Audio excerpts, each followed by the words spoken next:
This is the Troll Patrol, live with Justin FREAKIN. Welcome to the Troll Patrol live. It's a freaking Monday, and I'm not high enough for this shit, and I should have spent like the last 2 minutes grinding up some weed instead of looking through Twitter one last time. Welcome.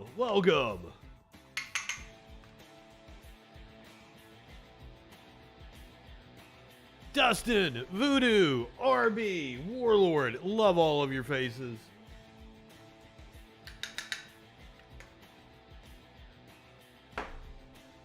What we got on the show tonight? Hey, you're never going to guess what.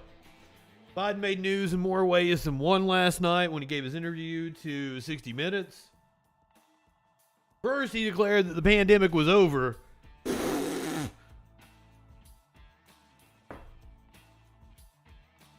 But also left the door open to not being the Democratic nominee for president come 2024. That's the part of the interview I really want to listen to. We got that for you. We're going to talk about the earthquake, 7.5 magnitude. Rocked Mexico earlier today. Wild video and pictures out of Puerto Rico. I believe the island still without power. Maybe intermittent power in different locations. Maybe the city center of San Juan has had power restored. But I would say most of the island still without power. Dealing with catastrophic flooding today. Not just the storm that came through yesterday. Remember, they still haven't recovered from a few years ago when they got hit by Hurricane Maria. Hurricane Fiona, now a Category 2 hurricane. Looks like it is not going to make landfall again as it comes up the coast of the continental USA. Looks like it's going to ride the edge of the East Coast. But those storms are kind of unpredictable. Meteorologists are expecting it to hit Category 3, but it's going to be out in the middle of the ocean. When that happens, it looks like, if it follows the trajectory that they are expecting. Anna Navarro of The View knocking television coverage of the Queen's funeral while Puerto Rico is suffering from devastating flooding. And she's right.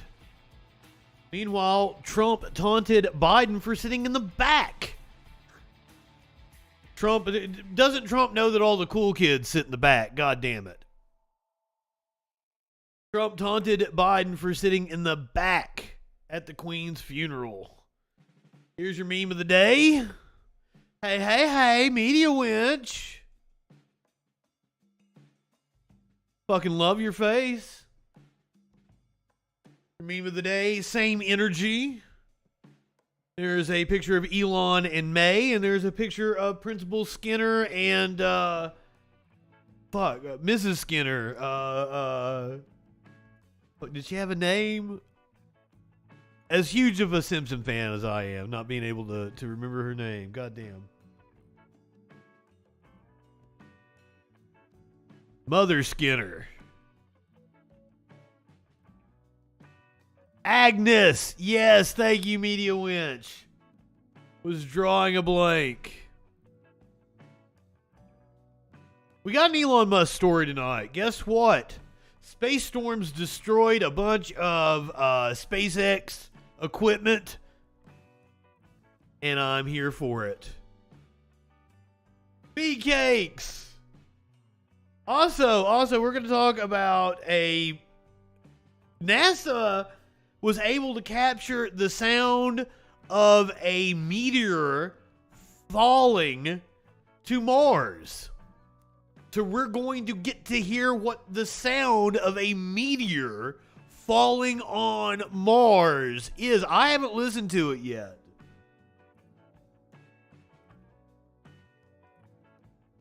I'm gonna fuck his name up, and I'm sorry. A judge, or probably a panel, I haven't read the whole story yet, has freed Adnan Syed. One of the first viral podcasts, about 5 or 6 years ago, called Serial, highlighted the case of Adnan Syed, almost certainly imprisoned for a murder he didn't commit, has been freed as of today. You're going to get to see the footage of his first minutes as a free man. Meanwhile, we're going to check in with the trial, the sentencing trial for the Parkland shooter in Florida. You'll remember last week there was an outburst by the defense, and then they rested their case, and the judge had admonished them, saying they were trying to pull a maneuver. They requested that the judge recuse herself from the case. The judge has refused to recuse herself. We're going to get caught up on that case.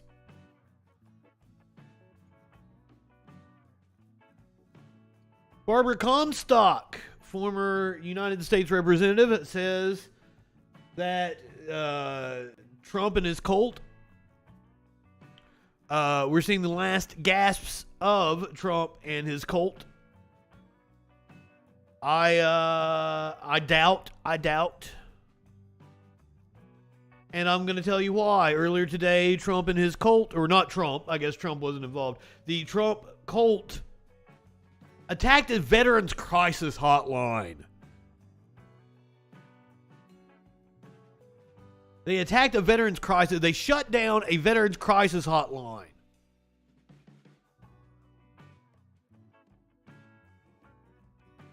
And it was a protest about the January 6th defendants. And the reason why I said it wasn't Trump and his cult, though they were motivated by Trump don't give a shit about the January 6th defendants. Trump raging about the FBI not removing their shoes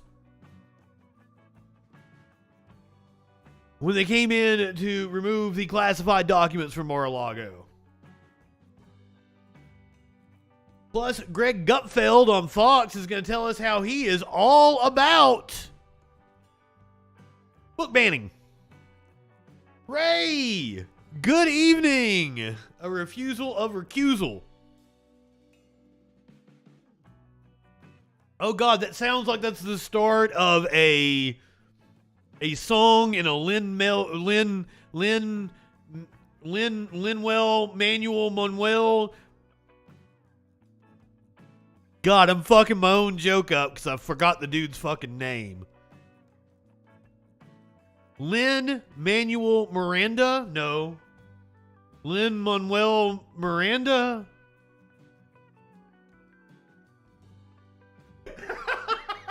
I'm still fucking it up. No clue what the dude's name is. I'm sorry. I think Lynn's correct. I think I got Lynn correct.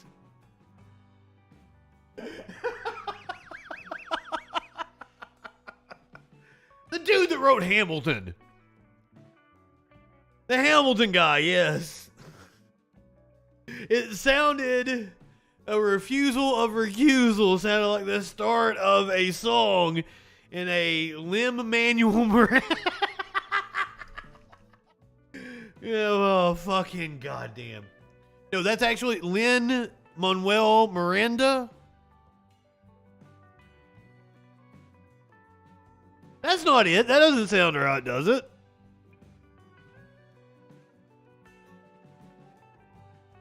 I don't fucking know. I heard Hamilton sucked. Okay, let me rephrase that. I've heard from a lot of people that Hamilton's really good. I've heard from people that are history buffs that Hamilton sucked. Let me be clear about that.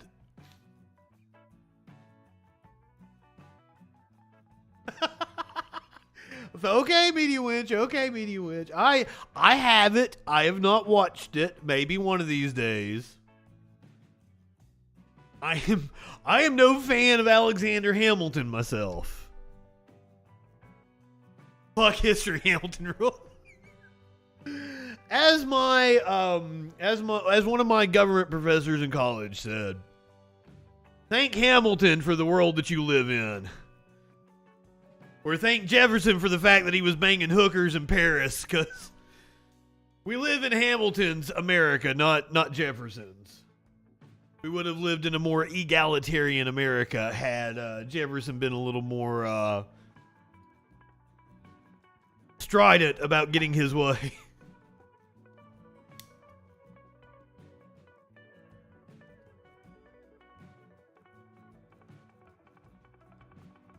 Oh shit, Ray. I didn't know we were this. I found out a couple months ago that they were redoing Quantum Leap. Fucking love the original Quantum Leap. Huge fan. Now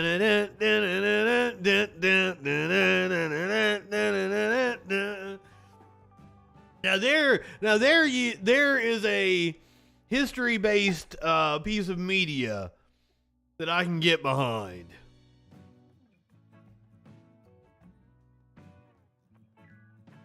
Hoping that every leap is his leap. I fucked it up. I fucked that up too.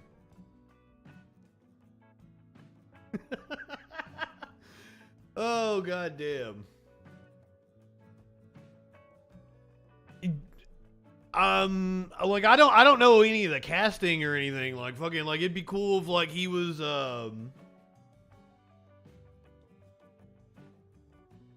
I'm drawing a blank on shit tonight. Maybe we should just get to the news. Maybe I should quit trying to fucking bullshit. Not high enough for this shit.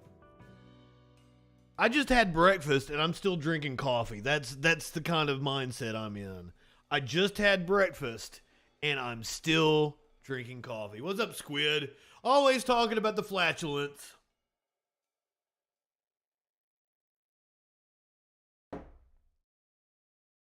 Man's got a BS with an emphasis in, God, I fucked up my own joke.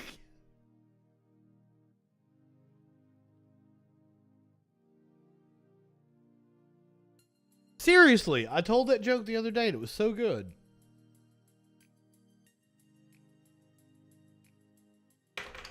I give up. I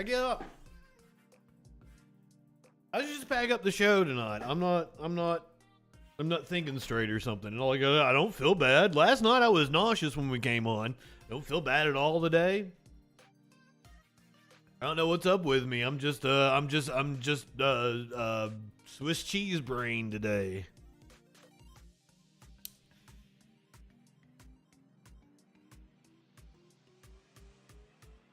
I don't have it on the list of stories to do today, but I just want to point this out. The COO of Beyond Meat. The COO of Beyond Meat was arrested for biting off the tip of a man's nose. Let me repeat that one again. The COO of Beyond Meat has been arrested for biting off the tip of a man's nose.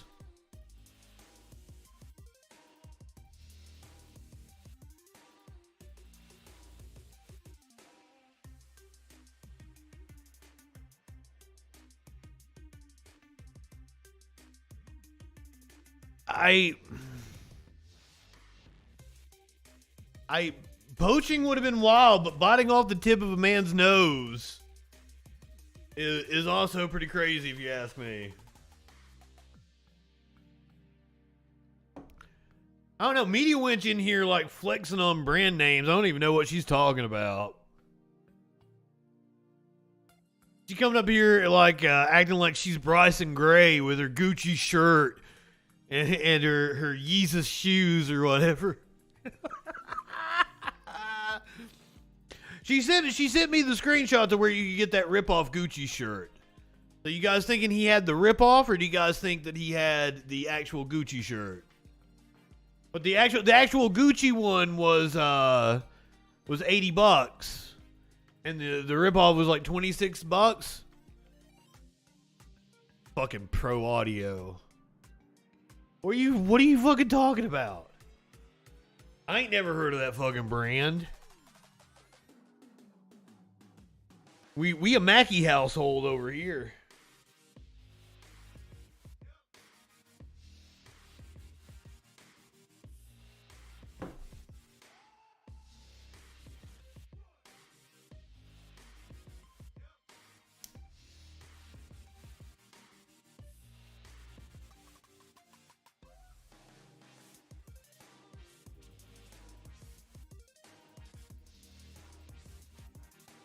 Oh, they were both knockoffs. The real one is $600.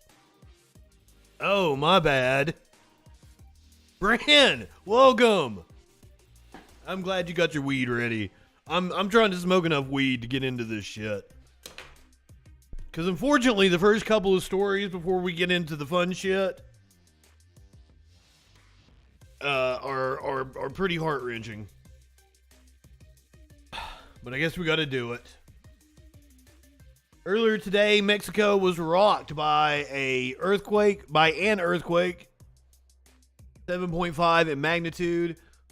At least one dead as powerful earthquake rocks Mexico. The earthquake hits western Mexico on the anniversary of two previous quakes that left the country reeling in 1985 and 2017. A powerful 7.6, I said 7.5, the 7.6 magnitude earthquake struck western Mexico, killing at least one person and causing panic in the country's capital on the anniversary of two previous earthquakes. The earthquake hit shortly after 1 p.m. local time on Monday. It was centered in the border area between the states of Michoacán and Colima at a depth of around 15 kilometers. President Andres Manuel Lopez Obrador said in a video address that a person had died in the Pacific port of Manzanillo after a wall collapsed in a store. Mexico City Mayor Claudia Sheinbaum said there were no immediate reports of damage in the capital after the earthquake, which rumbled through Mexico on the same day that major quakes battered the country in 1985 and 2017. So hopefully the death toll remains at 1. And we don't find out about others who perished. Unfortunately, I shudder to think what the death toll is going to be as power outages continue in Puerto Rico.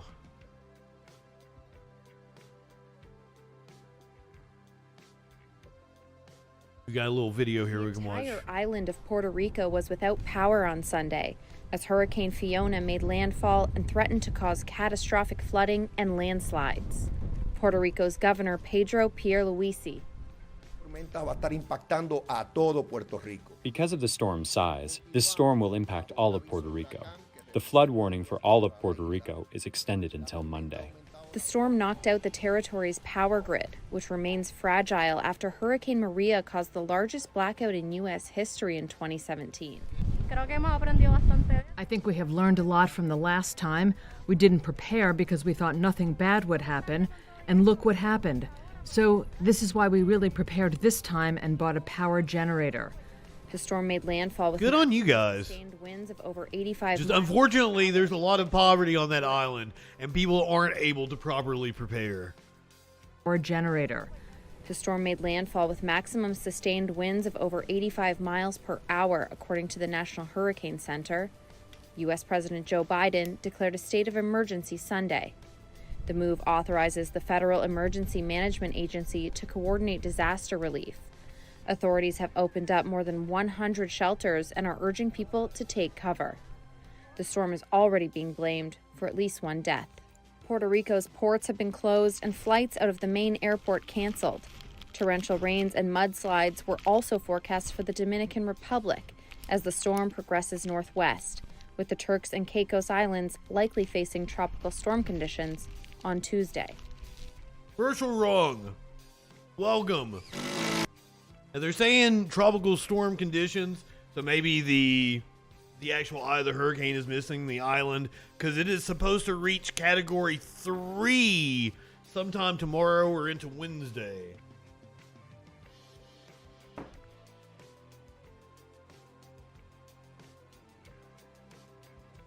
The slow-moving storm dumped over 32 inches of rain near Ponce, Puerto Rico's second-largest city, according to a rain gauge maintained by the U.S. Geological Service. The Federal Emergency Management Agency Chief Deanne Criswell is expected to travel to Puerto Rico on Tuesday. Her visit will coincide with the 5-year anniversary of Hurricane Maria, the Category 4 storm that left Puerto Rico in the dark for months. Good evening, Mandy. Everyone, please tell Mandy happy birthday. Victory in Christ. Welcome. Thank you for being here. I love your face.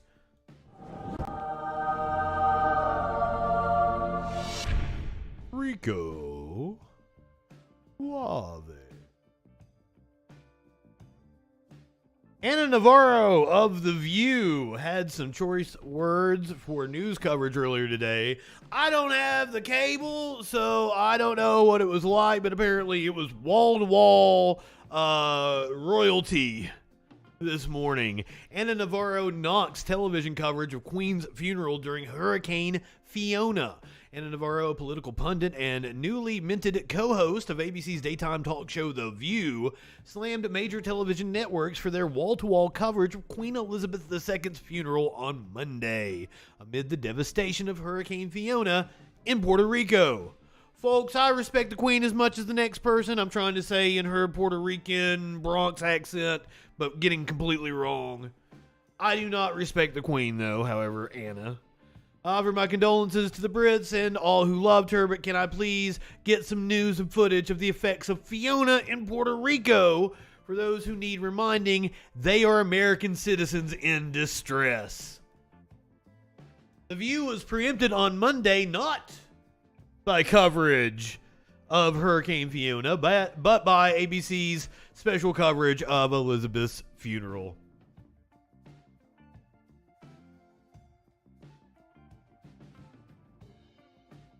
I did not cover it myself, but here you go. You can take a little look at what was going on there in this little Guardian piece.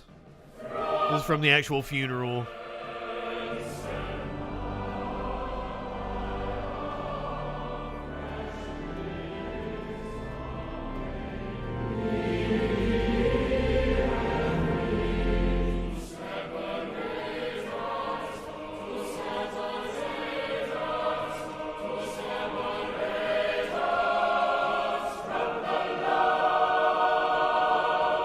Yes, everyone give your condolences to Warlord, our resident Brit, who is still in his period of mourning for the Queen.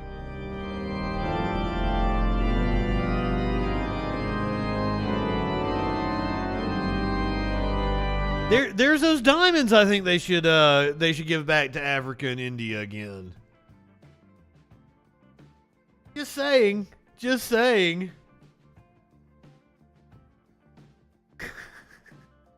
I've gotten a lot of mileage out of that Queen overlay.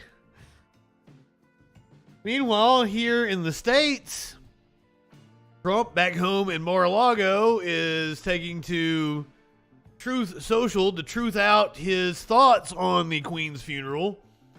If I were president, they wouldn't have sat me back there, and our country would be much different than it is right now. Former President Donald Trump taunted President Joe Biden on Monday for sitting near the back of Westminster Abbey for the funeral of Queen Elizabeth II.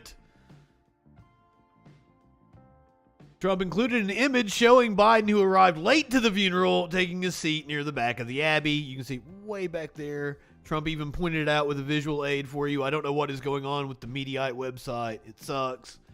This is what's happened to America in just 2 short years. No respect. I guess no respect. Yeah, Warlord, you guys got those diamonds fair and square by stealing them from a 10-year-old Indian girl. Fair and square. However, a good time for our president to get to know the leaders of certain... Now, granted, the 10-year-old Indian girl I'm referring to was also royalty in her country. And had she been in possession of those diamonds, that family still be ruling over India today, I'd probably be bitching about them too. Anyway, back to Trump deriding Biden. This is what's happened to America in just 2 short years. Gets no respect. However, a good time for a president to get to know the leaders of certain third world countries. Wow, if I were president, they wouldn't have sat me back there, and our country would be much different than what it is right now. Don't forget that Trump truthed out. Truthed out, is that the phrase I'm looking for? Generic tweeted out this statement just the other day. Hold on, did I lose it? Where I had it? I swear I had it.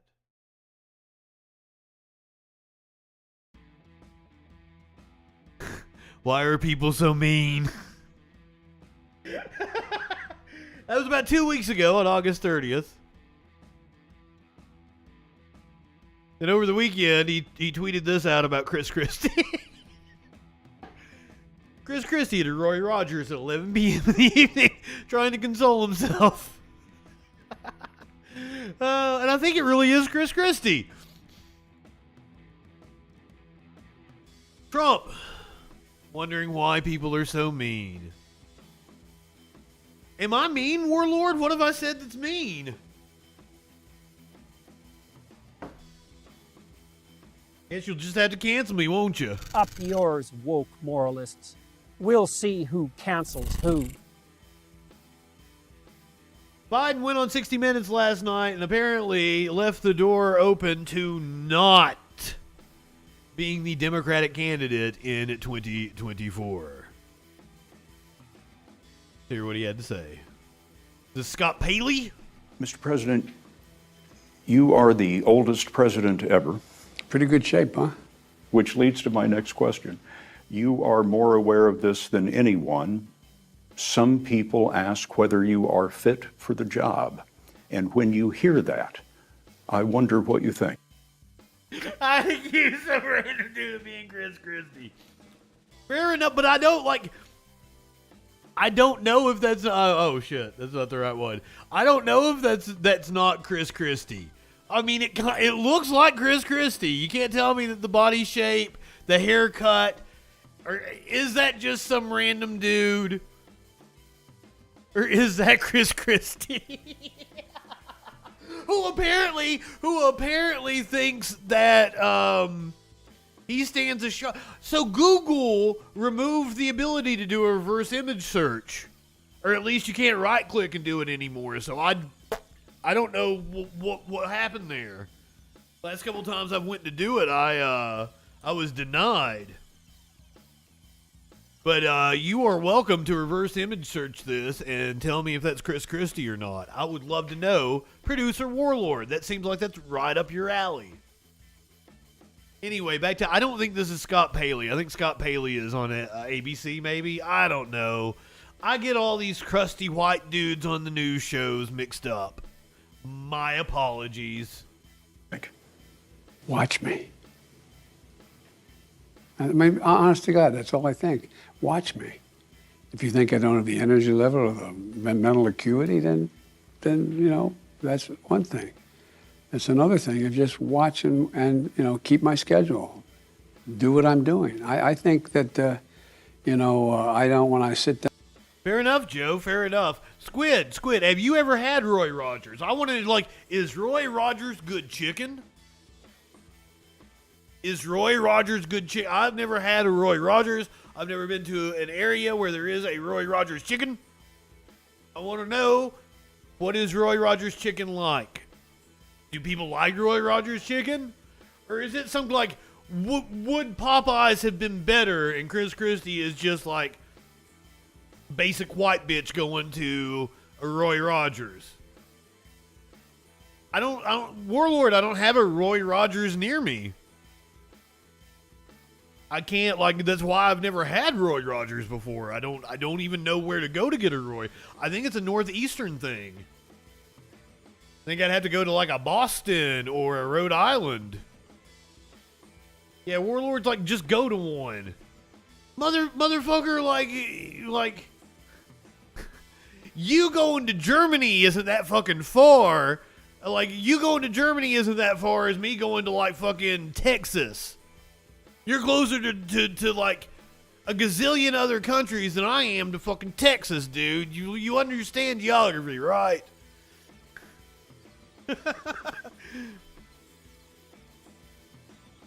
Like, you motherfuckers can, like, go, like, take a train ride in one day and go all around Europe.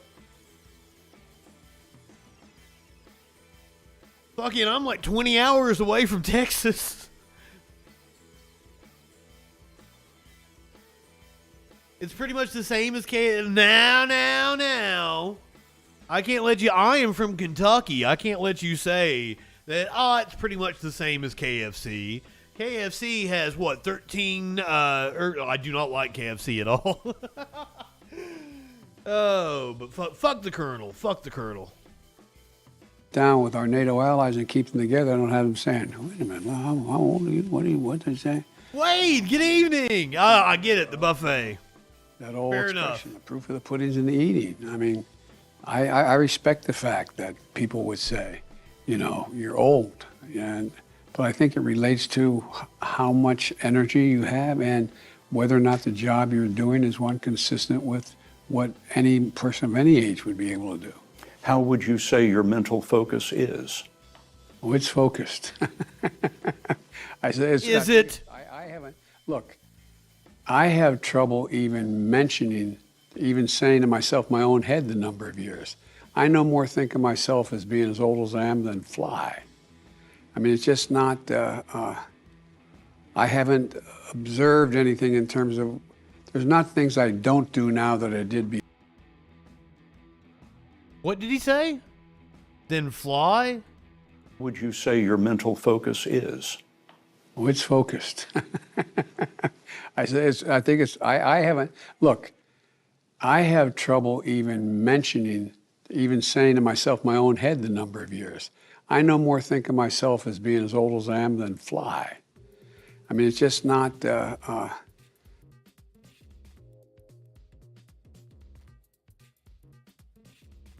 Is he saying like I'm a fly dude? Is that what I have no clue what he's trying to say there. Also, this isn't the clip where apparently he said he was not gonna, hold on, let's read what it actually says. Sir, are you committed to running again, or are there certain conditions that have to be right? Asked Paley, which apparently, this is Scott Paley. I got the white dude correct the first time. Oh, to fly. Okay, Virgil wrong. Indeed. Cicero, the pandemic is indeed over. Do check out this morning's The Freakin' News for news about Biden declaring that the pandemic is indeed over. So this is the part that I was really interested in. Sir, are you committed to running again, or are there certain conditions that have to be right? Biden cited the federal election laws as imposing a whole range of things that come into play, certain requirements that I have to change and move and do if he were to expressly say he was running again. Accordingly, in terms of election laws, Biden continued, it's much too early to make that kind of decision. The president described himself as a great respecter of fate and said he was focused on doing my job. He would make a judgment on what to do, he said, within the time frame that makes sense, defining that as after the November midterm elections and going into next year. And that's what I said weeks ago, if not months ago. If we are going to hear an announcement about Joe Biden not running for office, it will come in like November into December. Because we will officially be in primary season come January.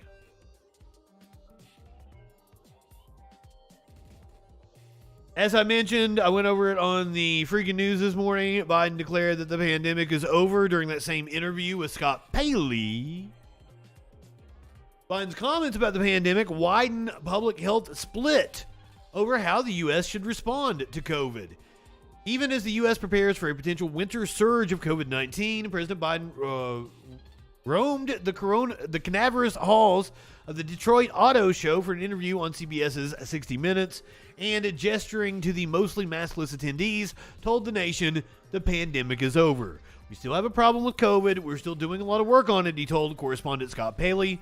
But the pandemic is over. The timing of the president's remarks was striking just 2 weeks after his administration launched a campaign to urge Americans to get booster shots against the latest COVID-19 strains at the same time as they get their annual flu shot. Health officials have also recently renewed their efforts to convince Congress to spend another $22.4 billion on COVID mitigation efforts. Biden's declaration has created another split-screen moment in efforts to bring COVID-19 to heel. Some public health experts worry that political motives are driving the president's desire to declare the pandemic over rather than protection of the public's health. Others say the president is right and the acute phase of the pandemic is over, even as the country continues to deal with a high burden of disease. What is up, Mansoor? More than 400 Americans are still dying each day from COVID-19 on average, a number that hasn't changed much in about 3 weeks, according to data from Johns Hopkins. As the week of September 9th, COVID-19 was the second leading cause of death in the U.S., according to estimates from the University of Washington's Institute for Health Metrics and Evaluation. In a week, that's Twin Towers, right? It's 9/11 week after week after week, said Greg Consalves, an epidemiologist at the Yale School of Public Health. I want to put, they've got a quote from Hotez down here.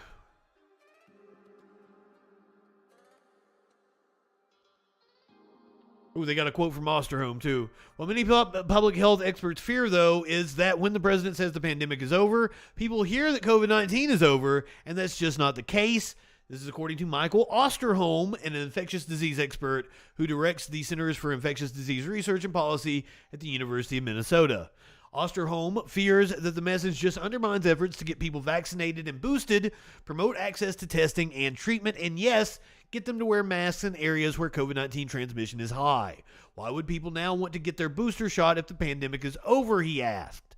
Osterholm says that in his estimation, cases, hospitalizations, and deaths are still too high to say that the pandemic is over.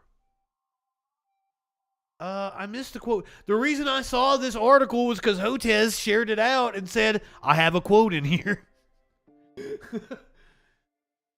Shit. Here you go, but if you want to read the rest of this article, linking it in the description. Even though it's CNN, and apparently CNN's having some issues here lately.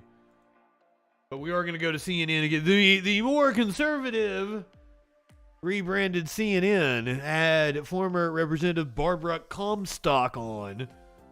Over 100 members of the National Guard activated, a state attorney general weighing legal options, lawyers calling for a federal criminal investigation. That's the scene in Massachusetts, an unlikely front in an ugly immigration standoff. It began when 3 Republican governors took it upon themselves to transport migrants to Democratic-leaning hubs up north, including Martha's Vineyard. Yeah, we haven't shown enough hate to Doug Ducey over in Arizona.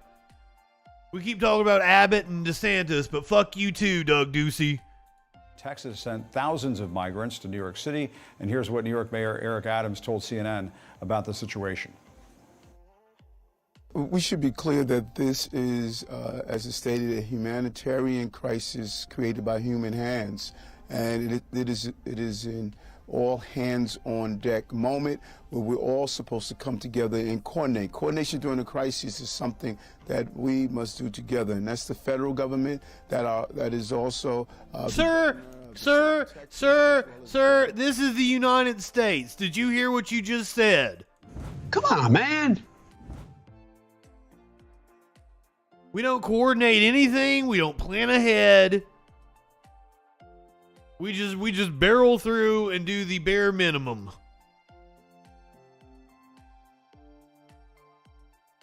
Governor of the state of Florida.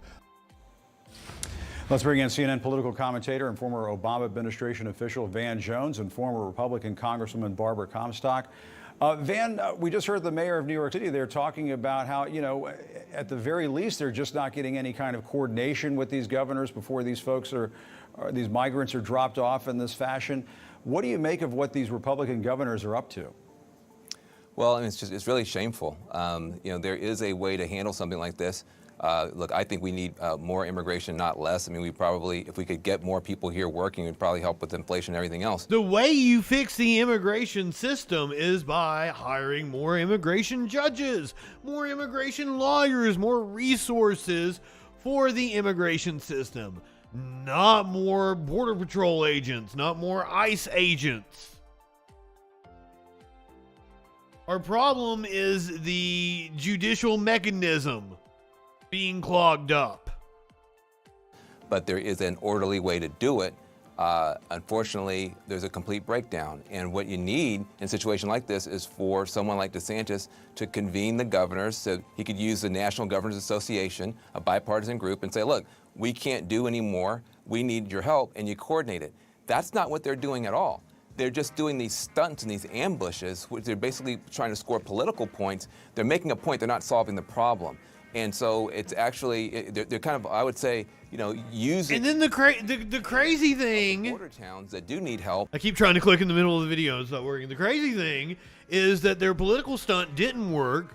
The people of Martha's Vineyard treated the migrants with kindness and humanity, and then the right-wingers just acted like they fucking shunned them anyway. It's the craziest goddamn thing. These people are nuts. And apparently Comstock thinks that the fever is gonna break and that the cult is in its last dying gasps, and that's not at all true. They're not solving that problem, but they're now just, you know, making these political grand gestures, which I think are really, it's really disgusting. Barbara, what do you think? I mean, this is obviously not a solution to put people on a plane or on a bus and send them to who knows where. Why not offer solutions, like Van is saying? Well, ironically, Charlie Baker, a Republican governor of Massachusetts, made the very point that Van was just making. He said we need workers in Massachusetts, and he thanked his fellow Republican governor, Ron DeSantis, for sending the free help, the asylum seekers, sending them to Massachusetts because they need service workers, as so many states across the country do, and we need... Yes, they need service workers, but unfortunately, they ain't gonna have any place to fucking live. I can tell you, in 2018... We have a housing crisis in this country. Carlos Curbelo, a Republican from Florida, Will Hurd, a Republican from Texas, when they came together, and I supported them, to have immigration reform. Ironically, it was a bill that Donald Trump even said he would sign. Of course, Ron DeSantis was part of the Freedom Caucus who opposed it because the Freedom Caucus always wanted to have issues rather than solutions. So I think a great thing for President Biden would be to convene people like Charlie Baker, like a Will Hurd, like a Carlos Curbelo, and call the bluff of governors like Governor DeSantis and say, let's sit down with people like Charlie Baker, one of the most popular Republican governors in the country. Ma'am, they don't fucking care. They're calling Brian Kemp a rhino. They're calling Mitch McConnell a rhino. So to act like, you know, oh, he sits down with these moderate Republicans and people will fucking be like, oh, well, see, like, this is what we need to do. We can come together. It's just nonsense. People like Will Hurd and Carlos Curbelo, let's bring them together on the border and say, let's work on those solutions that these people actually really want to work on. Get the Chamber of Commerce that wants to have a solution on immigration reform, because we have so many service jobs. We need more nurses. We need more legal immigration in this country. And I think you'd find a lot of Republicans who want to help in that regard. Right, there are people in both parties who want to treat these migrants humanely, in addition to getting them jobs. Just treat them humanely. Yeah, these treat were them like asylum human beings. seekers. In both parties? Yeah, these are asylum seekers from Venezuela, where Republicans, I thought Republicans were supposed to support asylum seekers who are fleeing countries like Venezuela, where we've opposed what's going on in Venezuela, and we welcome asylum seekers. What's going on in Venezuela? I think you would find a lot of Republican governors. U.S. interference? Support that. And we were making that point yesterday on this program, exactly. Van, let's switch gears. Former President Trump held a rally last night for Ohio Senate candidate J.D. Vance, and here's what the Trump endorsement looks like these days. Let's listen. The New York Times did a fake story today, big front page, that JD wasn't sure if he wanted my support. JD is kissing my ass. He wants my support. I've really gotten to know. Yeah, he said some bad things about me, but that was before he knew me, and then he fell in love. Yeah, Van, I mean, the conventional wisdom says that, these election deniers and Trump-aligned Republicans are helping Democrats in November. Are you worried that the party, that your party, needs to get as enthusiastic as some of these Trump rallies have gotten? I mean, you look at what took place last night, some of it was a little strange, but they do see a path through motivating the base. Hey, listen, the more Trump wants to make himself the issue and put himself in the middle of it, the better that is for Democrats. I mean, it's an amazing kind of thing for you usually in a situation like this, when you have the crime and economic problems that you have, you just want to leave it as a referendum on Biden. Trump just can't help himself. He just has to be the center of attention. And so the reason that he is showing up there is because J.D. Vance is not doing as well as he should be doing in a mostly red state.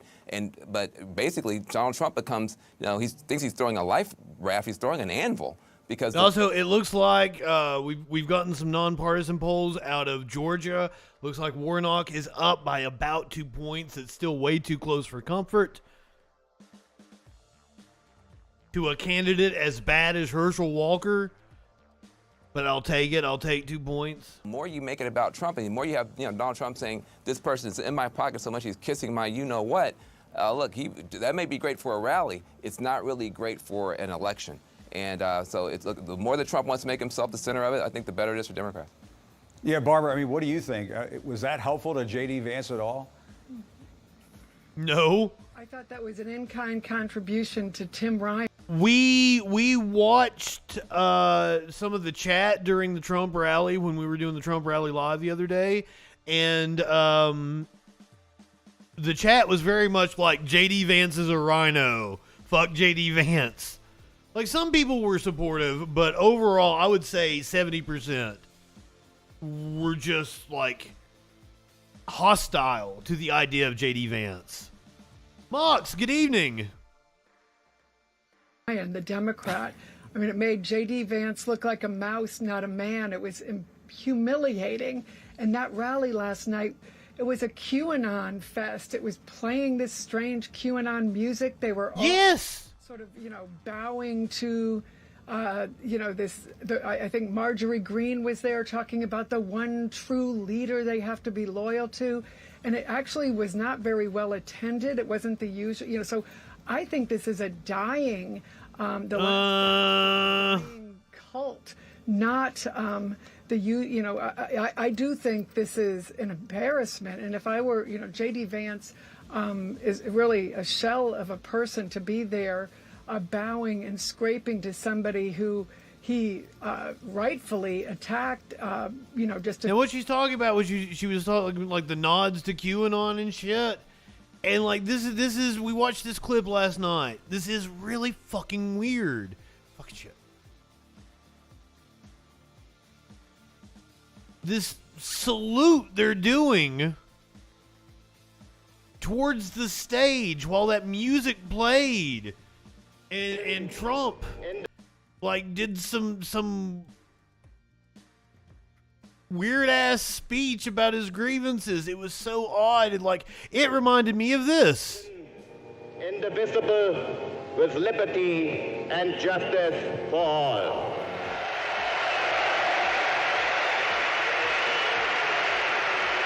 This is A Night at the Garden. This is a documentary about a 1939, I had to get the year right. In 1939, 20,000 Americans rallied in New York's Madison Square Garden to celebrate the rise of Nazism.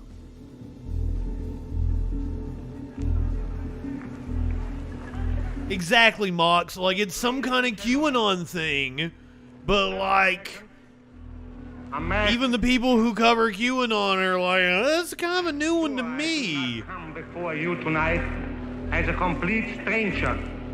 But someone on Twitter said you can't compare that to a Nazi rally.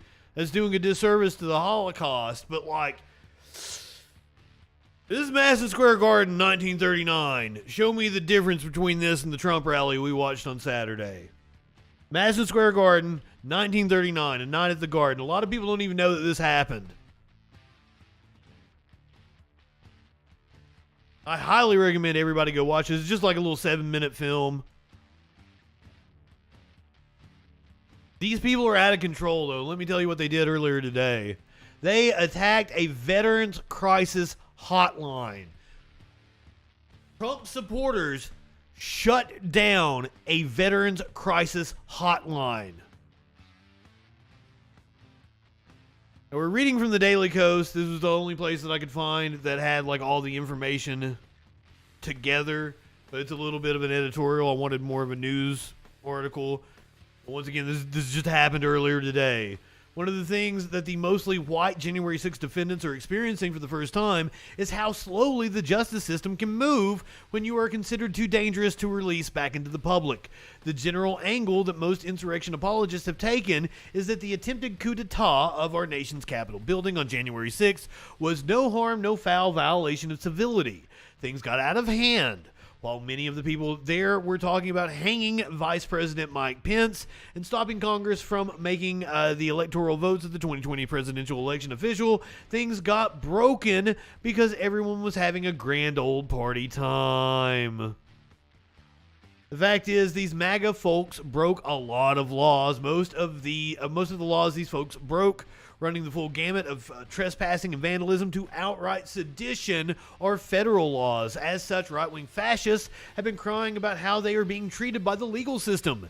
In the case of January 6 defendants, there is ample video and social media evidence placing them at the scenes of all the crimes they are being charged with. On Monday, Daily Beast reporter Zachary Petrizzo reported that members of the 1776 Restoration Movement were back in Washington, D.C. this morning, and part of their activities including trying to flood the Veterans Crisis Line with bogus calls urging the D.C. jail to release the January 6th rioters. Once again, this is coming from a opinion piece on the Daily Coast, but here you can hear it straight from the 1776, whatever the fuck they're calling themselves. Let them know that there is inhumane treatment going on at the DC jail. Over half of the political prisoners in there are veterans, most of them combat veterans, Iraq and Afghanistan veterans. So they're saying that's the reason why they're flooding the crisis hotline, because half of them are probably veterans and they're in crisis in the DC jail for committing crimes. Them know about the inhumane treatment and that nobody's doing anything, and that the American people expect the VA to get right in the middle of this yesterday. Thank you. Have a good day, and we'll be back, I'm sure. So there you have it. That was the group calling on them to flood the veterans hotline. On behalf of their criminal buddies and putting actual veterans that need help at risk. It's insane. This is insane. The Santa cult? I don't know. I don't know what cult this is. Now, Mandy, like as someone who is really big on criminal justice reform, I hope they are treated with all the rights they are afforded under the Constitution that we often don't give other people, that we often don't give a lot of our prisoners. But I advocate that for everybody.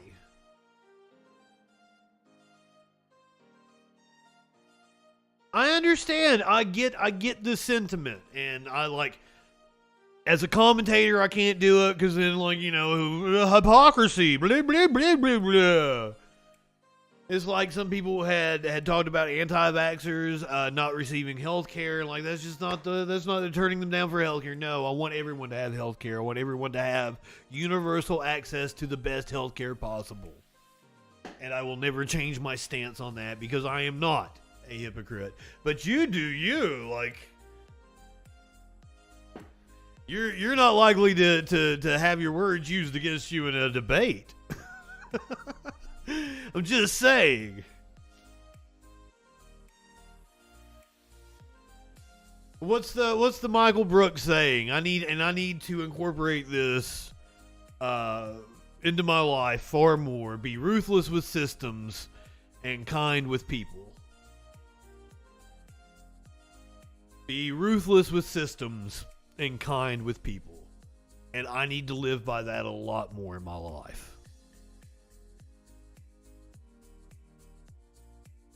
When we come back on the other side of the break, a pro-Trumper is calling for revolution. A Trump spokesperson says that the Biden administration isn't leaking enough national secrets. Yes, you heard that correct.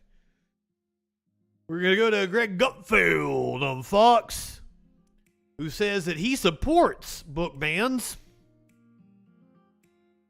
Trump is bitching that the FBI did not take off their shoes when they executed a search warrant at Mar-a-Lago. We're going to get to hear the sound of a meteor landing on Mars. Elon Musk had some of his satellites destroyed by a space storm. And we're going to get an update on a couple of criminal justice stories we've been following. All that and more on the other side of the break here on the Troll Patrol Live. We live in turbulent times. The media is full of deception, conspiracy theories, and fake news. Now, more than ever, it is important to ensure you're getting information from a source that's freaking reliable. I'm Justin Mullins, and this is the Freakin' News. Get a breaking or interesting story with a humorous twist in about a minute weekdays, 8 a.m. Eastern on YouTube, BitChute, Odyssey, and more.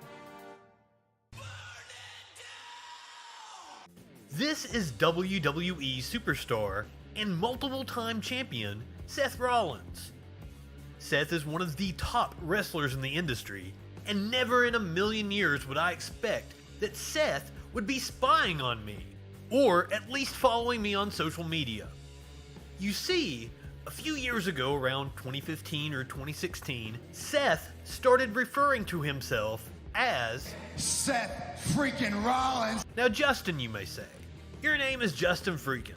That's not very similar. And you'd be right.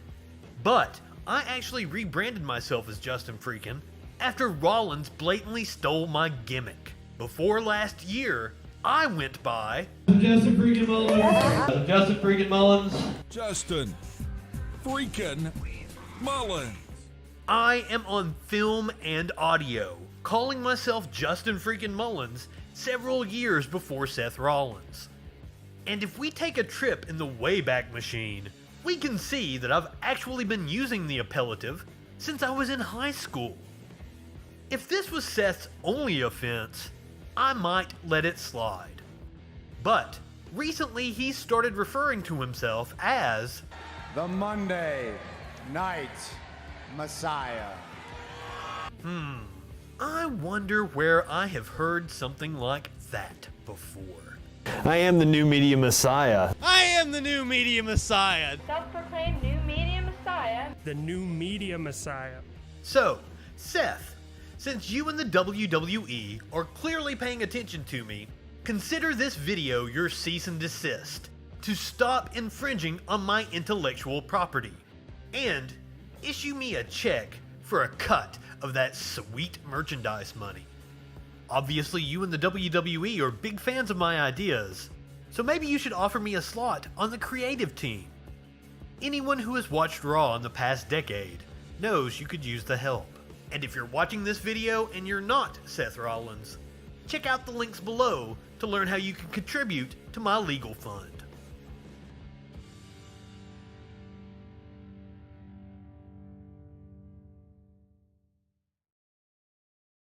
Now we turn to YouTuber Justin Freakin. The guy's, he's a formidable voice in the culture. Uncensored and unfiltered political talk and debate from a leftist perspective. The day's top news stories and videos with astute social commentary. Not high enough for this shit. all we're establishing is this guy's wicked sick aesthetic. Right-wingers are morons. You brought back the wrong kind of fucking cake, you idiot. Guess I gotta thank Matt Walsh for introducing me to Justin Freakin. Yet you're like, we'll pray for somebody. You think you can telepathically communicate with a deity, and you have the audacity to say somebody else has a mental disorder. For the love of God.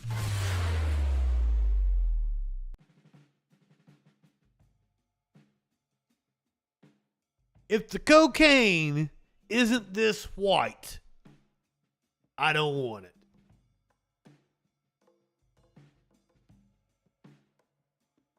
Just saying, just saying. And the fact that one of them is a black woman just makes it that much better.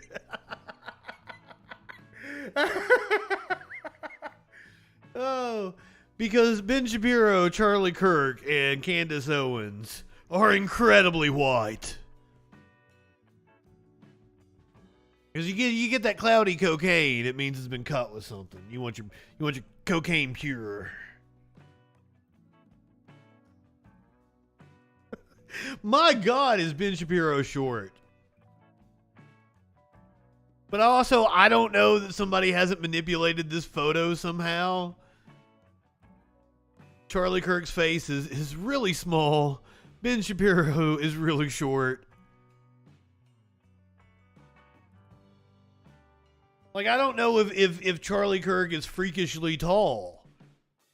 Or if Ben Shapiro is just that goddamn short. This is all cracking me up. I've got so many questions. I want to say that Candace is like fucking like average height. Like she's like 5'8", 5'9". Hold me closer, tiny Ben Shapiro. Charlie Kirk is about 6'3".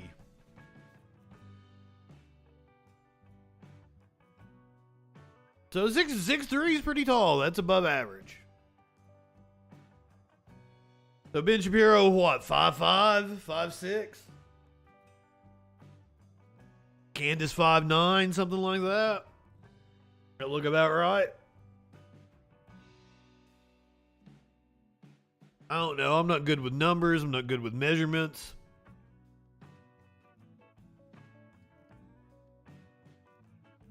I flunked geometry. No, that doesn't look right. Oh. Well, I'm sure this is. I love that Matt Gaetz emote. I fucking love that Matt Gaetz emote. But like that could be Charlie Kirk's forehead as well. He looks not desperate. Ben's like 5'3". Candace is about 5'6". Virtual Rung says Shapiro's height ranges from 5'3" to 5'9" on online. Tinhead. Oh, I love it.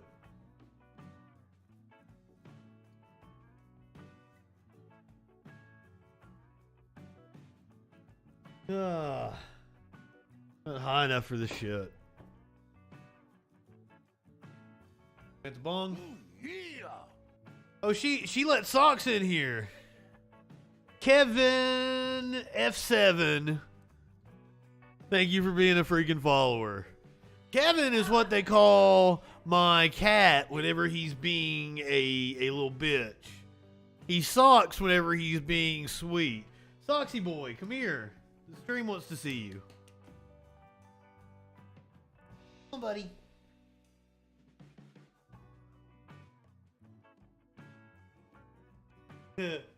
He's upset right now. Oh. Say hey to him.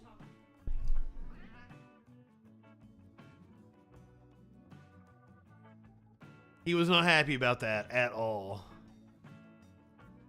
They call him Kevin whenever he is misbehaving. You being a Kevin tonight, buddy? No, he's being a Sox. Okay. He wanted in. He probably didn't necessarily want in. He just wanted the door to be open so he had the option to come in. Aw, Socks is everybody's buddy. See, yeah. She left the door cracked. And then he went and opened it. He pawed it open. Didn't you, buddy? Smokey probably laying over here on the futon, just chilling. Smokey sticks in here with me, pretty much. Oh, there's a Maynard. Oh, we got a Maynard in here. I have a third cat named Maynard James Kitten. However, Maynard doesn't spend that much time with me anymore, unfortunately. Hey, buddy. You want to come say hey? We'll see if we can get Maynard on stream, but also, like, he don't like to be picked up at all. He's getting him a drink of water.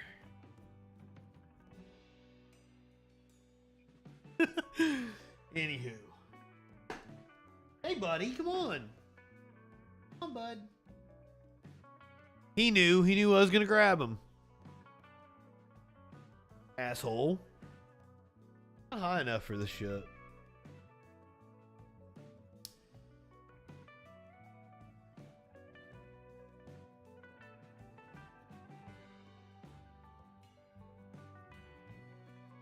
And then Curiouser is painting the bathroom right next to me, so she's upset that the cats want the door open because, you know, I'm really loud.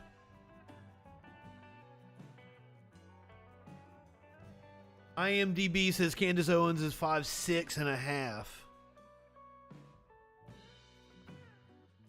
Well, see, Socks like we cuddle when we sleep, right? Like he gets up in my arms. He wants to be held like a baby most of the time. Like when we're sleeping and shit, but like as to pick him up and bring him on stream. So he's sitting right here like, hey daddy, pick me up. Pay attention to me. IMDb is in on the Shapiro height conspiracy. I don't believe for a second that Ben Shapiro is 5'9". I believe that Charlie Kirk is 6'3", and if you'll look at this picture, he's bending over at the waist a little bit to even put his arm around, when we embed, what? Oh. You're talking about the cats. I'm sorry, I just saw, the phrase "we in bed" and, you know, my mind. You live in sexual anarchy? I believe that Charlie Kirk is 6'3".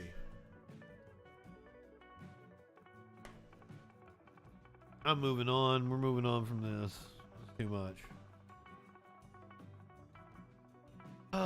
Let's talk about a former Wisconsin Supreme Court justice who is calling for a revolution. Michael Gableman, who produced no evidence of 2020 election fraud in a $1 million review, now suggests that the country needs a revolution. Former state Supreme Court Justice Michael Gableman told a group of Republicans this month that a revolution against government officials over the 2020 election has become necessary, but said that people have become too comfortable to water the tree of liberty with blood. My God. For the first time in my life, I'm beginning to wonder if America's best days are behind us. Gableman said, oh, do we have the audio? Let him say it, not me. That's why we have 4 million eligible voters and over 7 million on our voter roll. This is insane. And I feel like I've been working in the Twilight Zone, and the papers have painted me out as if I'm the bad guy. I'm not, so it's a good thing I'm not doing it for the papers. I'm doing it for you, because never in my life before, I've never said this before, I've never said it certainly to a group, maybe to a few friends. For the first time in my life, I am beginning to wonder if America's best days aren't behind us.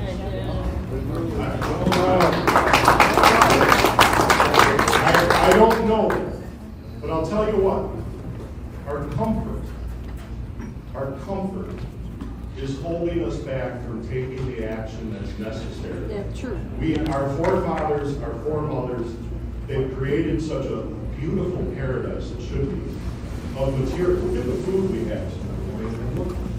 The greatest challenge of our poor in this country is not lack of food, it's obesity. It's a beautiful world. But it's that very comfort that is keeping us. This goes back to like Bryson last night. Just seemed to think that like poor people have it great here. Like this dude said the same thing. Like, the problem is obesity. It's not that we don't have enough food. Yes, like obesity is a problem in this country, but also there are still children starving, sir. You couldn't be more wrong. Oh no, Sharpie Diesel, this dude would tell you that the 80s were the best time in this country. He's got the member berries bad, and I would bet the 80s is his ideal time. Us from what our founders knew to be the only way to keep an honest government, which is revolution. Thomas Jefferson said that the tree of liberty must be watered by the blood of revolution every generation. I don't think that's going to happen. And our president has gone out of his way to say, don't even think about a revolution. We've got F-14s, and you bet. Who talks like that? Getting back. Yes, seriously, just judging from the picture, the dude is probably clinically obese. And he's up here talking about obesity being a problem.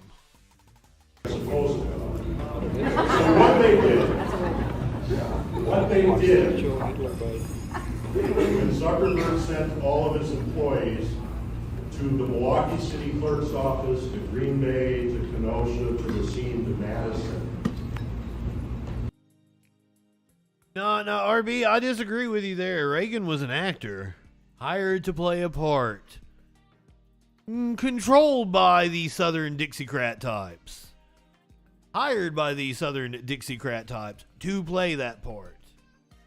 Here is a Trump spokesperson saying that the Biden administration isn't leaking enough classified information. Why wouldn't the Biden administration leak more classified information? But Biden still speaks, and when he's a danger to this country.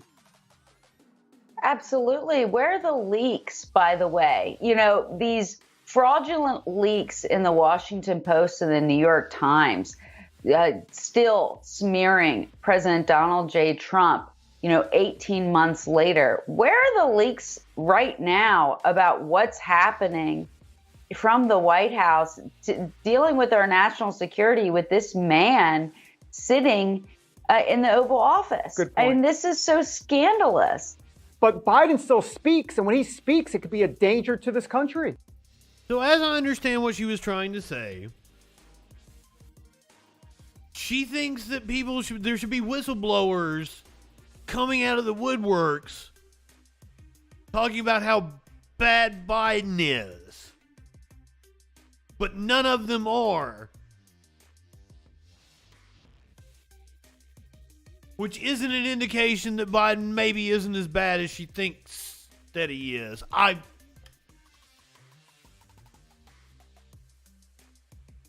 None of this makes sense. Right-wingers are morons. You're a moron. Going to Fox News, where Greg Gutfeld says he's pro-book burning. Fox News host Greg Gutfeld says he supports banning books. Greg, one of the things that that the Democrats are saying is that it's the Republicans, who are destroying books and banning books, and and the Republicans are semi-fascist.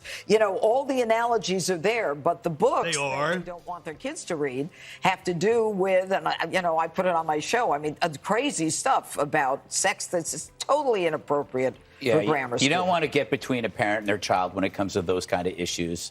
watch out. But I do take issue with Clinton, the cigar aficionados, claim that Republicans are good with fear. You want to talk about some serious fear stoking? Both the media and the Democrats over this weekend, well, they spent 2 days comparing Trump supporters to Nazis because they saw a picture of supporters doing the number one thing. And of course, they put that right next to the Nazi salute. This is what people do when they have nothing to do. And I'm talking about Lawrence Tribe.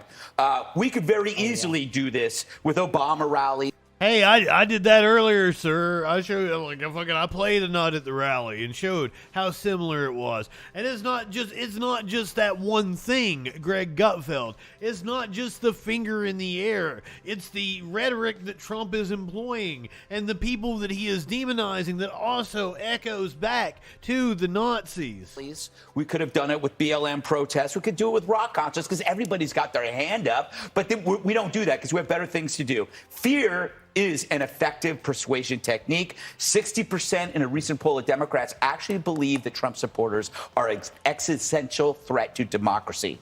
How did that happen?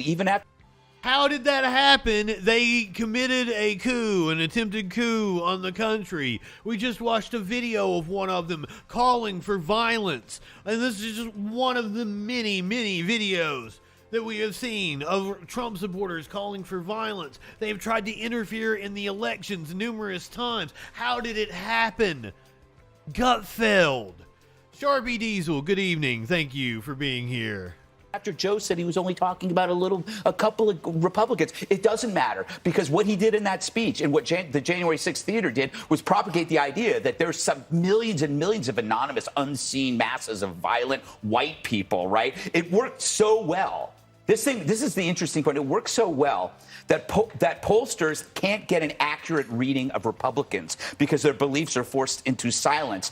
And it's called the subverged voter. It's even worse than what he called the silent majority. So the weirdest point about this is Joe's speech in the January 6th miniseries was meant to scare Democrats about Trumpers, but instead it scared Republicans. It scared them into hiding because now they have a target on their back thanks to Captain Unity. No one talks about that. Can't you argue in reverse that whole speech and the January 6th insurrection?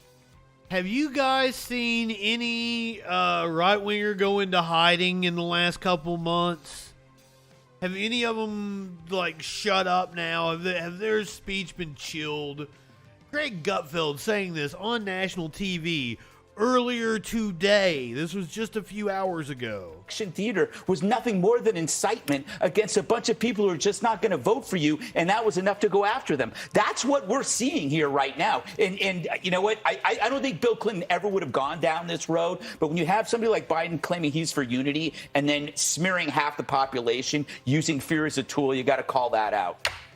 All right, Jessica, do you think that this is an issue that education specifically, does it benefit the Republicans or the Democrats? Well, if you look at the most recent surveys, Democrats still hold a 10-point advantage on the issue of education, but that's down a good amount. And I think if Republicans talked more about how they can improve public school education versus saying we just want to take your dollars and let you go to a charter school or into a Catholic school system, they would do a lot better there. So Dems still have the advantage because they actually are interested in making public schools better. To this banned books thing, Beloved by Toni Morrison is on a banned books list. Tell me how that's about drag queen story hour or whatever. I can tell you other books that are. Well, but you said all of these books are about things that kids shouldn't be knowing about.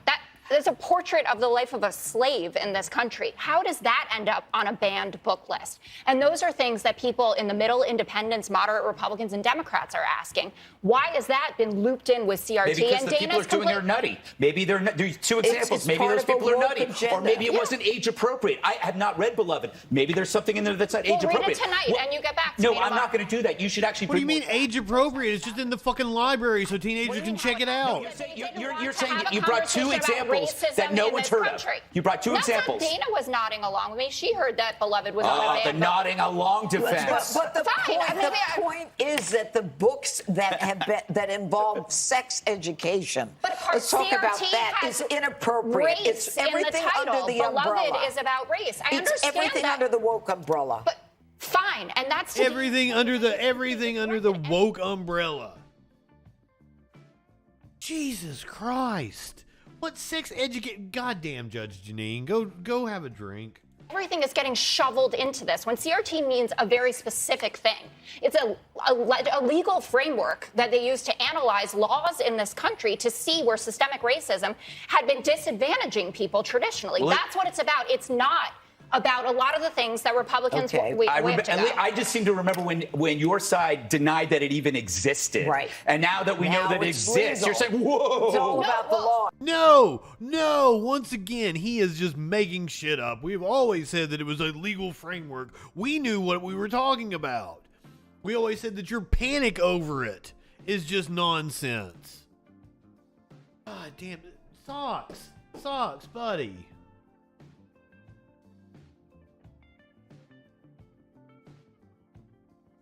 Mike Lindell, who is possibly on crack. I was on crack. Right. Ordered to face voting fraud defamation suit. Judge says wealth of evidence shows Lindell's claims are false. Lindell said the case is a violation of the First Amendment because he totally knows how the First Amendment works. Pillow Incorporated Chief Executive Officer Mike Lindell must face a defamation suit filed by a voting machine maker that was falsely accused of participating in a conspiracy to rig the 2020 election against former President Donald Trump. Federal judge in Minneapolis on Monday denied MyPillow and Lindell's motion to dismiss the suit by Smartmatic Corp. U.S. District Judge Wilhelmina Wright said there was a wealth of information that could have tipped off the defendants that the conspiracy theory was false, including individual states' election reports and public statements by election officials. Wright said Smartmatic had reasonably alleged that Lindell's false statements about the company were made with actual malice, a key threshold for a defamation claim to survive against a public figure, which under U.S. law includes corporations. Lindell blasted the ruling and said he is prepared to prove at trial that his conspiracy theory is factual.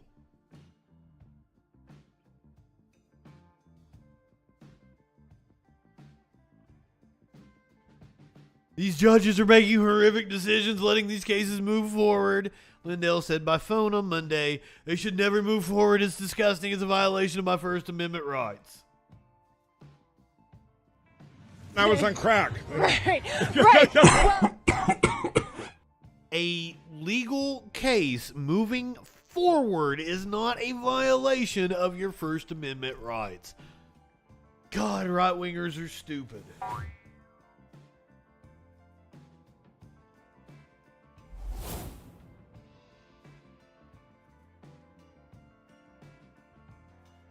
Donald Trump is back at Mar-a-Lago and raging about FBI agents not taking off their shoes while searching his bedroom.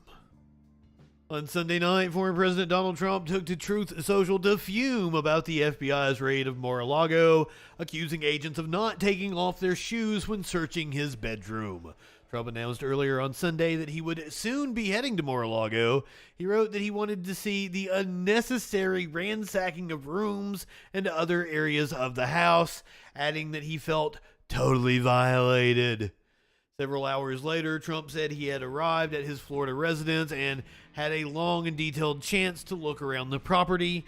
He claimed in his post that the FBI's lawful search of his property was a violation of his Fourth Amendment rights, while lamenting that his home would never be the same. It was ransacked and in far different condition than the way I left it, Trump wrote on Truth Social. Many agents, and they didn't even take off their shoes in my bedroom. Nice. Not the first time that Trump has expressed anger at the FBI agents who searched through his personal items. In August, Trump accused investigators of leaving former First Lady Melania Trump's closet in a mess after the search. He also claimed the investigators searched his son Barron's room.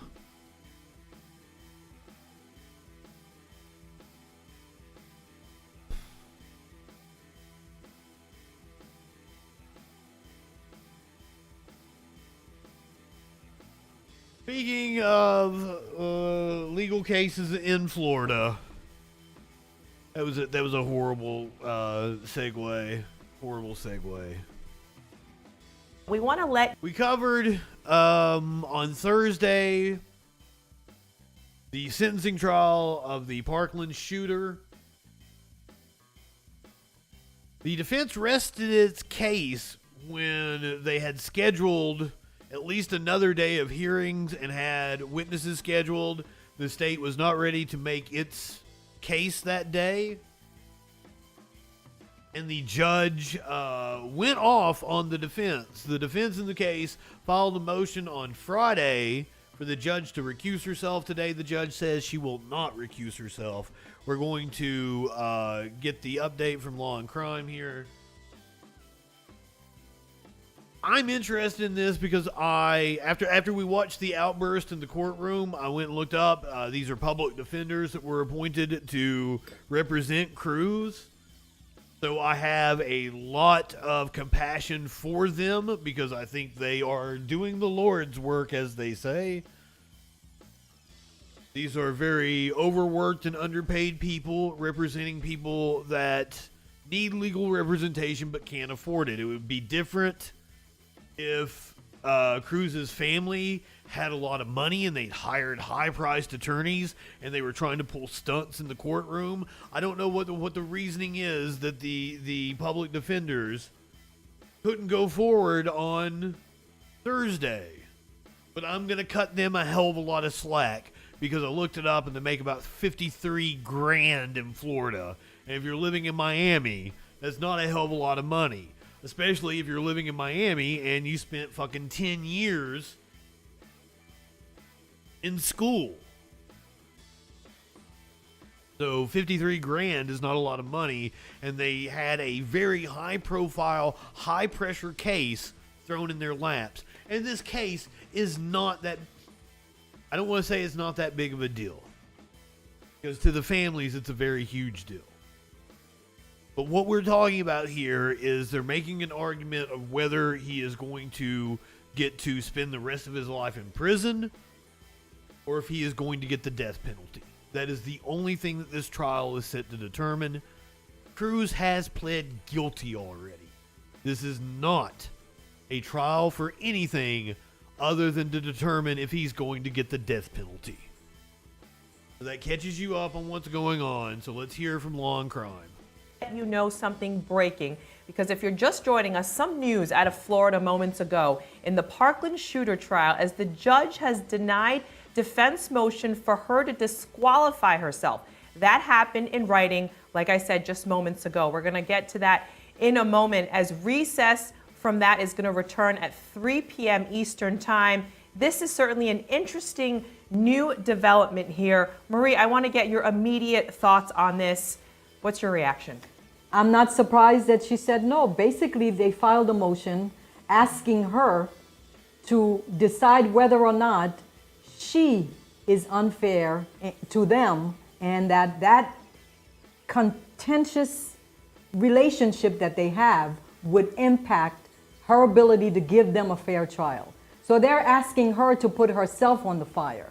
So if she granted that motion, it would be like admitting, yeah, I really embarrassed you in front of your client. I acted unprofessional to an extent that your trial cannot be fair and impartial, so I'm removing myself from this situation. I'm not surprised that she said no, because it would be like throwing herself under the bus. Well, Michael, were you surprised by this? No, I'm not surprised by it. The trial is mostly elapsed. The defense has rested. And so for that reason, it doesn't surprise me at all. The judge was very shrewd. She didn't deny it on the record. She didn't argue on the record. Instead, she went back into chambers during this break and she entered a written order, is what I understand. I don't see it on the docket. But nonetheless, I think the judge pretty much realizes is that if what she did was reversible error, she's going to get reversed. If she had recused right now, then there would have been a question about whether they had to do a mistrial anyway. She may as well take the verdict from the jury whenever they wrap up, whenever the prosecution finishes their rebuttal. Fair enough, fair enough. I can agree with that reasoning. However they need to. It's very rare, and I've never seen anybody recuse in the middle of a trial, particularly a jury trial, for that very reason. And I'm not sure that would even be allowed. In other words, I think you would have to do the whole trial de novo anyway, which is the worst thing that's going to happen if the sentencing ends up being reversed because of this or because of the motions in limine or something else. So doesn't surprise me at all. I think doing DQ in the middle of trial, 2 trials ago, back in July, I thought about doing that. I didn't do that, but I won the appeal. And I think now, unfortunately, the way the prosecutor and to some extent the judge have conducted this, I think they've at least given Nicholas Cruz, who shouldn't have any issues for appeal because he's obviously guilty and he's obviously done something despicable. They've given him an issue that on appeal that's worth listening to. And as I said before, that's a huge blunder, but we won't resolve that today. Well, Marie, how will this now impact, if at all, the rest of this trial, especially with the tension that we talked about between the defense and the judge? I think the trial is going to continue. I think the judge is going to be more on her P's and I just wish there wasn't a death penalty and this wasn't a question and this trial was not happening. He's locked up for the rest of his life. I am a death penalty abolitionist for a number of reasons. I wish this trial wasn't happening. cues. I think she's going to adhere more to court decorum because they're calling her out on it. It's public, and she knows that this is going to be a ground for appeal. So I think that she's going to be less hair flipping, less eye rolling and neck rolling, and be a little more professional about it so that they don't call her out for favoritism in terms of liking the prosecution and ruling in their favor more than the defense and embarrassing the defense in front of her client. She's going to be on her P's and Q's because it's noted that she's really in favor.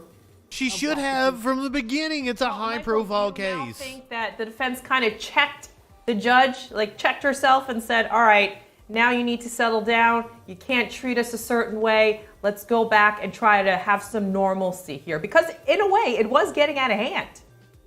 It was getting out of hand, and it's better today than it was on last week. I think it was on Wednesday that they broke.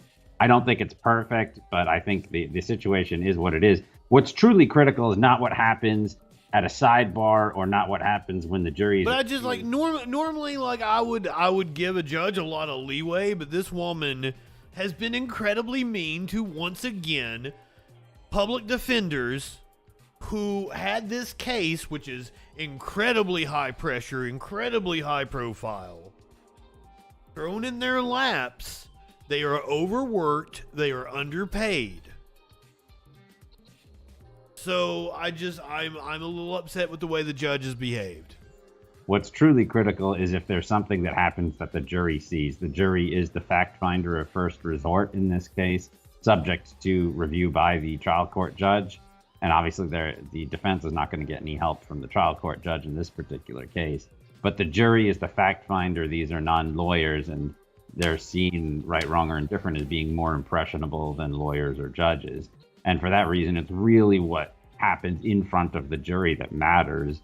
And I hope the jury has been instructed not to watch programs like this until they're done, because if they see that, in fact, the defense attorney is getting castigated by the judge in open court outside the hearing of the jury, of course, then that's a mistrial. And quickly, Marie, what can we expect at 3 p.m. when they're finished? Everybody's going to be on their best behavior. The judge is not going to be trying to catch smoke. Defense is not going to be trying to catch smoke. She's not going to be trying to catch smoke. I like this woman. It is a place where that defendant deserves a fair trial. And what you think you do? You think you're on like fucking a Twitch stream or some shit? That out of the way. I mean, hopefully it's a YouTube channel. It kind of is. The judge is going to try not to catch smoke, she said. It is not often that I get to do a justice being served kind of story here on this show. But a man who more than likely was innocent has been freed as of today. Adnan Syed walks out of a Baltimore courthouse after a judge overturns his 1999 murder conviction. This is the footage.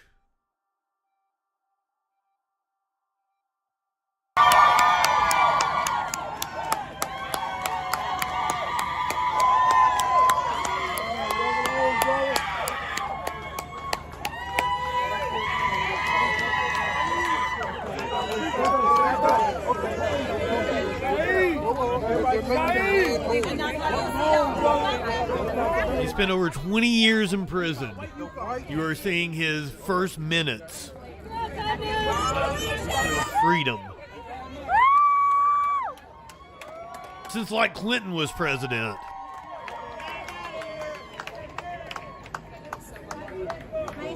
He's coming in this car.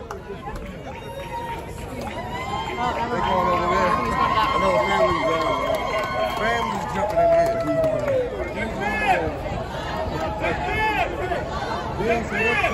Don't create a Facebook account, Dustin says. That's probably really good advice. That's probably incredibly good advice. So, Adnan Syed, the man whose legal saga spawned the hit podcast Serial, walked away from a Baltimore courthouse Monday, free of shackles after 23 years. Baltimore Circuit Judge Melissa Finn overturned Syed's murder conviction in the 1999 killing of Hae Min Lee after prosecutors raised doubts about his guilty finding because of the revelation of alternative suspects in the homicide and unreliable evidence used against him at trial. Saying her ruling was in the interest of justice and fairness, Finn ordered Syed placed on home detention, wearing a GPS monitor, while Baltimore State's Attorney Marilyn Mosby's office chooses whether to drop his charges or to try him again for murder in his ex-girlfriend's death. Prosecutors have 30 days to make a decision. Dressed in a white shirt and black tie, Syed smiled while descending the courthouse steps to a raucous cheers of supporters, family, and friends. He did not speak to reporters on his way out of the court, but his attorney, Erica Sutter, recalled her client telling her he couldn't believe it's real. Prosecutors said a year-long investigation conducted alongside Sutter showed that authorities knew about at least one alternative suspect before his trial and withheld that information from his defense, committing what is known as a Brady violation. While Mosby would not comment Monday to dismissing the case, she conceded much of the evidence relied upon in the original trial was now useless. Regardless of the decision, Mosby said Monday's outcome reflected her office's commitment to an equitable justice system.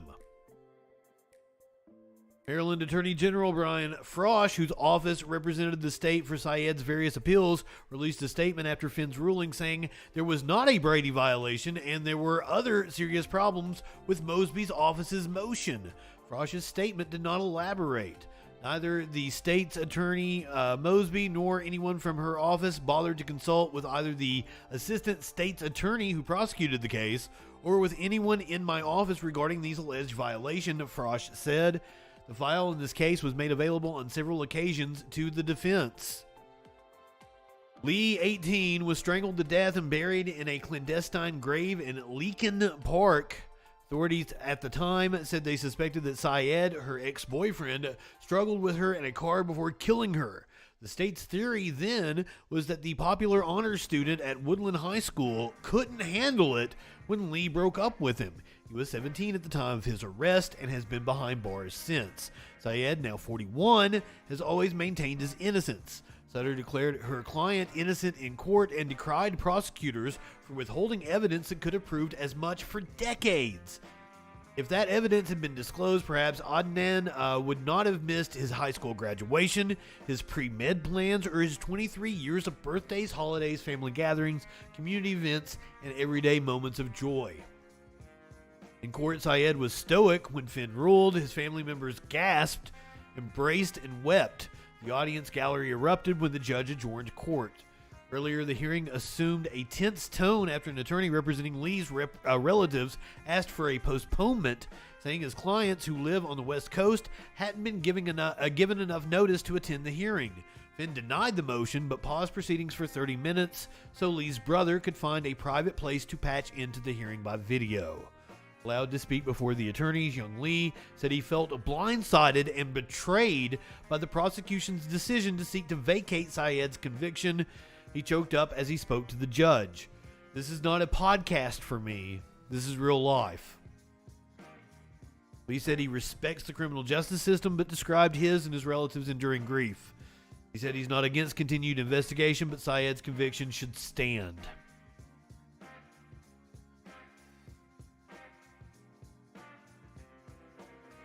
Oof.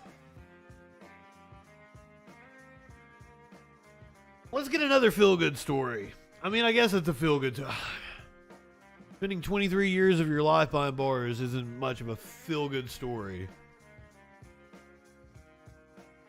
But him getting out is a pretty feel-good story, as well as Elon Musk having several of his Starlink satellites destroyed by space storms. SpaceX has 3,000 satellites in orbit with plans to launch roughly 40,000 more. Billionaire SpaceX founder Elon Musk is determined to build his sprawling Starlink satellite internet network. But naturally, he's faced some setbacks along the way. Back in February, there is like a bug right in front of my face. Back in February, 38 of Musk's Starlink satellites were annihilated by a destruction event per Newsweek, and these incidents are expected to get worse in the near term, peaking in 2025. What exactly happened? An explosion on the surface of the sun caused a wave of energetic solar particles to wash over our planet. We've talked about this multiple times. There have been several coronal ejections. These solar flares.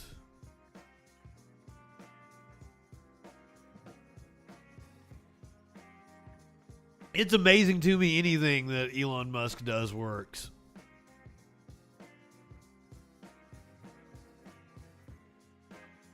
He didn't give them those satellites for free, though. You and I paid for those shits.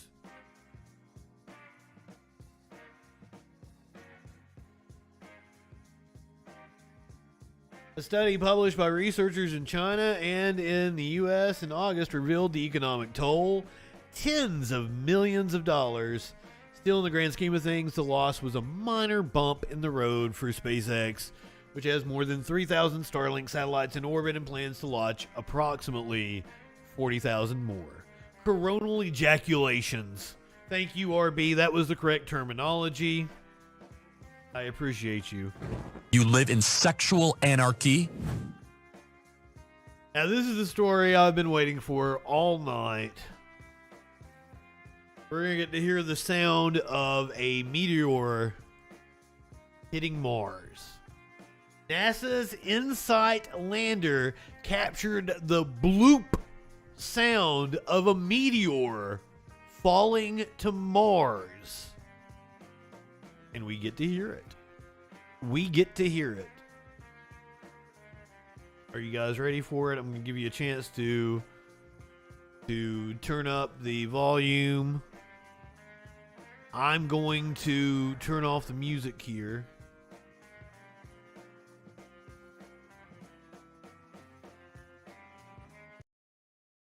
Here we go. Are you ready? Are you ready for the bloop?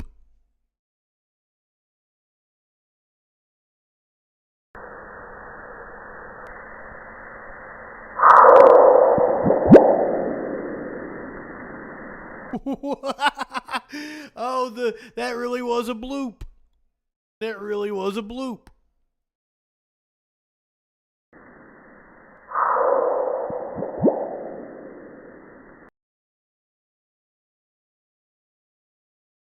That's fucking cool.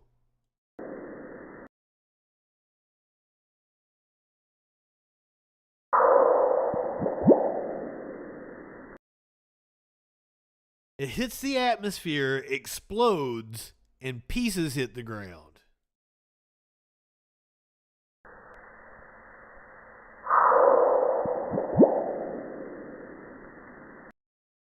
It does. It sounds like it's from a 90s arcade game. This is fucking cool as hell.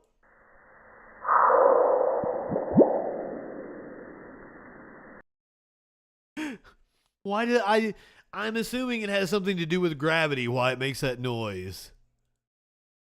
Instead of like a thump.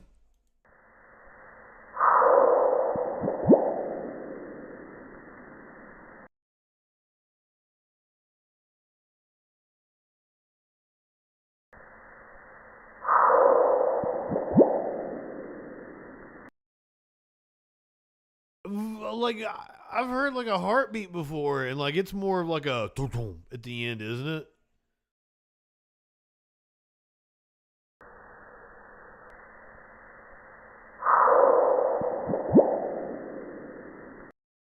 Dustin, it might not even be a microphone. When they did the like the sound of a black hole, it was like them. Somehow they added sound to the waveform pattern or whatever. Like, I don't even know how they do this shit. I should know. I'm a audio engineer. Why wouldn't I know this shit? I have no fucking clue how NASA does this shit. But it's kind of like, you know, when they show us pictures of things and like, it doesn't actually look like that. They've had to like color in the spectrum because we can't actually see what it looks like. You know what I'm saying? That kind of thing. They might not have, like, they're putting some kind of sound to whatever wavelength they've got. See, it says the data from this seismograph. But I also a microphone?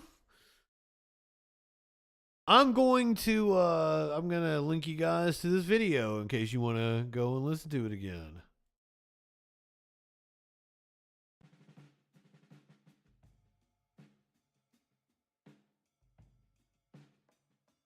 Now I owe you guys some kind of animal video.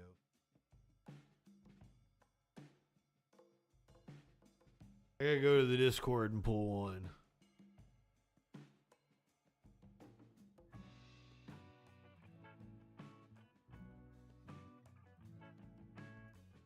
Yeah, this looks good.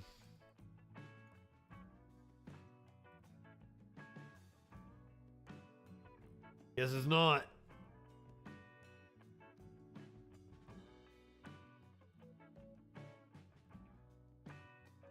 Okay, this one's good. This is good shit.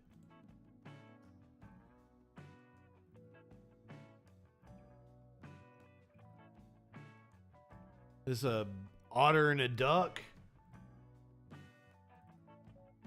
Or is it a seal and a duck? Oh, it's a capybara. Oh, it's one of those thingies. And a duck.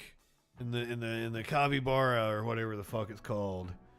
It's playing dead, so the duck will leave it alone.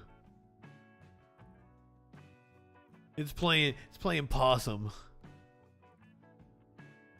Am I saying it, Port? Can you give me a by the way, I love your face. I don't know if I ever told you good evening. I might have, I'm just stoned.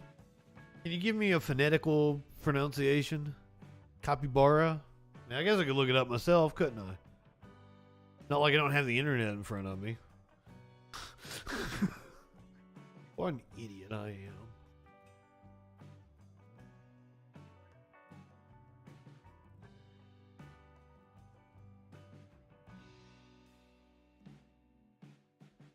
Capybara. Capybara. Capybara. I was saying it right if you're allowing for my Appalachian accent, I guess.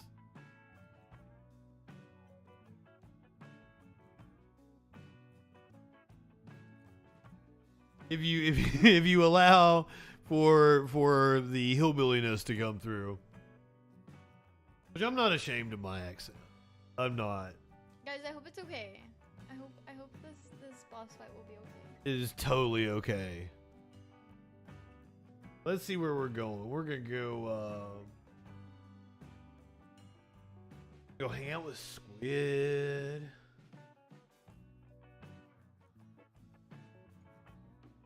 That's what we doing. Because Squid is good people. And I don't know when Media Winch comes back on with her Meltdown Monday. Oh yeah, she's got a different schedule now. That's right. I don't know when Meltdown Monday is coming back, unfortunately. But I'll be back tomorrow with the Troll Patrol. Go ahead, light one up, tip one back. It's alright to have a little fun before you hit the sack. I'm Justin Freakin. We will see you tomorrow night on the Troll Patrol. Live. Oh my god, Toes just got here.